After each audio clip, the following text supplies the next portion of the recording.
विद्यापीठातील भौतिकशास्त्र विभागातील संशोधन आणि विभागातील प्रगती लक्षात घेऊन विद्यापीठ अनुदान आयोगाने भौतिकशास्त्र विभागाला 50 लाखांचा निधी मंजूर केला आहे।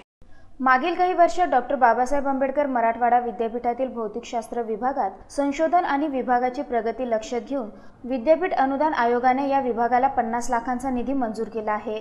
हा निधी आणखी 4 कोटी रुपयांपर्यंत वाढणार असून विभागाने केंद्र सरकारच्या विज्ञान तंत्रज्ञान विभागाकडे आणखी 10 कोटींचा प्रस्ताव दिल्याची माहिती विभाग प्रमुख डॉक्टर महेंद्र शिरसाट यांनी दिली। विभागाचे हे सुवर्ण महोत्सवी वर्ष असून आंतरराष्ट्रीय परिषद, माजी विद्यार्थी मेळावा आदीसह विविध कार्यक्रम वर्षभर राबवण्यात येणार आहेत।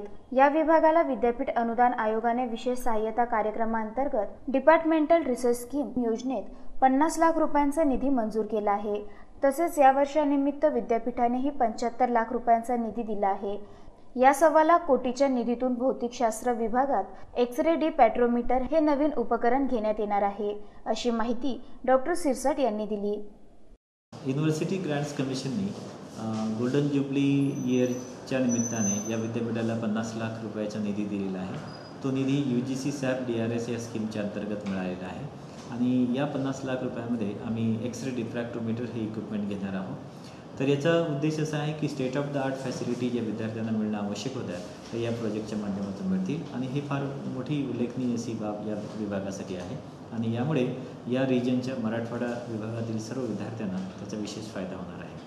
त्यासोबतच विद्यापीठामध्ये centre for vocational education and training हा वेगळं डिपार्टमेंट आपण इस्टॅब्लिश केलेलं आहे आणि त्या डिपार्टमेंट अंतर्गत UGCने कम्युनिटी कॉलेजच्या अंतर्गत 83 लाख रुपयेचा निधी UGCने दिलेला आहे आणि त्या निधी अंतर्गत 1 वर्षाचा diploma in vocation in industrial automation हा कोर्स आम्ही राबवतो आहे आणि त्या कोर्सला इलिजिबिलिटी जी आहे 12वी सायन्स झालेले विद्यार्थी, 12वी समकक्ष म्हणजे MCVC किंवा ITI 2 वर्षाचा केलेले विद्यार्थी त्याला एलिजिबल असतील आणि त्याची ॲडमिशन डेट जी आहे ती 1 जुलै ते 10 जुलैच्या दरम्यान आहे आणि त्यामुळे 12वी रिसेंट पास झालेल्या सर्व की या संधीचा त्यांनी फायदा आहे।